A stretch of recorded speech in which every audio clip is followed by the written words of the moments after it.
جی S herbal wholesale Ayurvedic ادویات کا قابل اعتماد مرکز تجارت کے خواہش مند حضرات کو ہم مکمل ٹریننگ دیتے ہیں۔ ہمارے ساتھ تجارت کر کے بھرپور پیسہ کمائیں۔ علماء کرام، حفاظ، ڈاکٹرز اور میڈیکل والوں کے لیے خصوصی رعایت۔ تفصیلات کے لیے ابھی رابطہ کریں۔ چوکو اسٹار اعلیٰ کوالٹی کے عمدہ لذیذ چاکلیٹس، علماء، حفاظ اور تجارت کرنے والوں کے لیے بہترین موقع۔ چوکو اسٹار اورنگ آباد۔ مزید تفصیلات کے لیے ابھی کال کریں۔ سنشائن ہربل مایوس شادی شدہ مردوں کے لیے جڑی بوٹیوں سے تیار کردہ اثردار دوا۔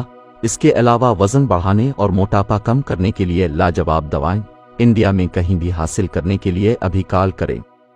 بسم اللہ الرحمن الرحیم۔ السلام علیکم ورحمۃ اللہ وبرکاتہ۔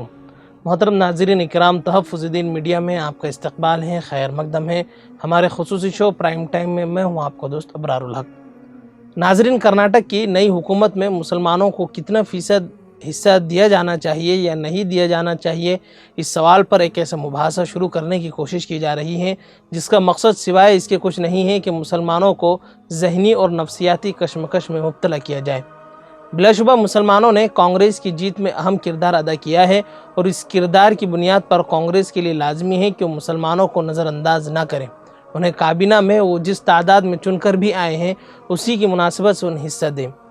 امید رکھنی چاہیے کہ کانگریس کے اعلیٰ کمان مسلمانوں کو حصہ دے گی۔ اس غیر ضروری مباحثے کے درمیان جہاں ایک جانب سے یہ سوال پوچھا جا رہا ہے کہ کیا اس بار کرناٹک میں کسی مسلمان کو وزیر اعلیٰ یا وزیر مالیت یا وزیر داخلہ بنایا جا سکتا ہے، وہیں ایک حلقہ یہ بھی مانگ کی جا رہی ہے کہ اس بار کسی مسلمان کو نائب وزیر اعلیٰ بنایا جائے اور کابینہ میں کم از کم 5 مسلم چہروں کو نمائندگی دی جائے۔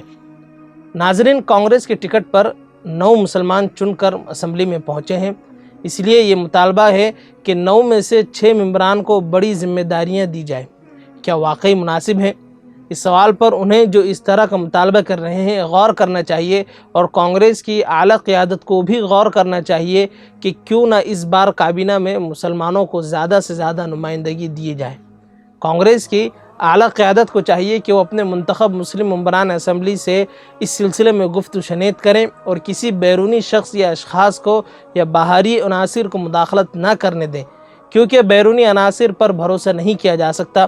ممکن ہے وہ کسی زعفرانی ٹولے کے ان عناصر کے زیر اثر اپنی زبانیں کھول رہے ہوں جن کی کرناٹک سے حکومت کے خاتمے کے بعد نیندیں اڑی ہوئی ہیں، اور وہ کوشاں ہیں کہ کسی طرح کانگریس کی حکومت سازی میں رخنہ اڑائیں۔ ناظرین، کرناٹک میں کانگریس کے لیے حکومت سازی کا مرحلہ نہ آسان ہے اور نہ ہی سیدھا ہے۔ راہ میں کئی دشواریاں کھڑی ہوئی ہیں۔ ڈی کے شیو کمار اور سدرامیا، ان 2 بڑے لیڈروں میں وزیر اعلیٰ کی کرسی کے لیے جو کھینچا تانی مچی ہوئی ہیں اسے دیکھ کر کچھ لوگوں کی بانجیں کھلی جا رہی ہیں۔ یاد رہے، الیکشن رزلٹ آنے سے پہلے آرا اشوک نے یہ دعویٰ کیا تھا کہ کرناٹک میں انہی کی حکومت بنے گی، یعنی انہوں نے آپریشن کمل کا اشارہ دے دیا تھا۔ کانگریس اسی لیے بہت احتیاط سے قدم اٹھا رہی ہے۔ وہ یہ چاہتی ہیں کہ حکومت میں ہر اس فرقے کو شامل کیا جائے جس کا کانگریس کی جیت میں حصہ رہا ہے، جسے لنگایت، وکالیہ، مسلمان، ایس ٹی اور سی ایس ٹی، ہر برادری اپنی برادری کے کسی ممبر اسمبلی کو نائب وزیر اعلیٰ بنانے کا مطالبہ کر رہی ہے۔ اس لیے بہت ممکن ہے کہ کانگریس اپنی حکومت میں 3 نائب وزیر اعلیٰ بنا دے۔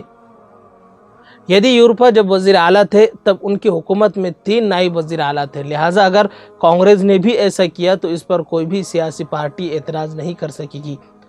کرناٹک میں جو مسلمان کانگریس کی ٹکٹ پر کامیاب ہوئے ہیں انہوں نے اپنی جانب سے کوئی مطالبہ نہیں کیا ہے۔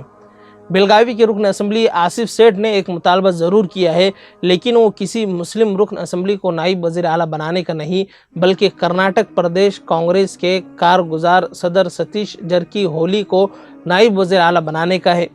منتخب مسلم ممبران اسمبلی نے سینئر کانگریسی قائد بی زیڈ ضمیر خان کو نائب وزیر اعلیٰ بنانے کا معاملہ پارٹی کے صوابدید پر چھوڑ دیا ہے۔ یہ انا کا کوئی مسئلہ نہیں بنایا گیا ہے۔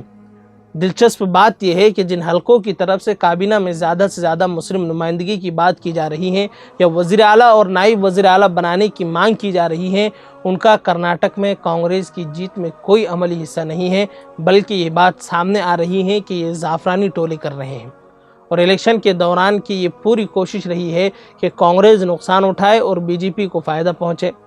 ریاست کے مخلص علماء اکرام اور دانشوران جب مسلمانوں کے ووٹوں کو منتشر ہونے سے بچانے کے لیے محنت کر رہے تھے، تب یہ جو مطالبہ لے کر سامنے آئے ہیں اس کوشش میں تھے کہ مسلمان متحد نہ ہو سکے۔ اب یہ مسلمانوں کی نمائندگی سے متعلق ایک مخصوص ذہنیت کے حامل ٹی وی چینل کی مہم کا حصہ بن کر میدان میں اتر آئے ہیں۔ مقصد صرف یہ ہے کہ مسلمان ذہنی اور نفسیاتی کشمکش میں مبتلا ہو جائے، اور انہوں نے جس سیاسی سوجھ بوجھ کا مظاہرہ کیا ہے وہ سوجھ بوجھ ہی ان کی نظر میں مشتبہ ہو جائے۔ لہٰذا مسلمانوں کو چاہیے کہ اس غیر ضروری بحث میں نہ الجھ کر اسے منتخب ممبران اور کانگریس کی اعلیٰ قیادت کی ثوابدید پر چھوڑ دے۔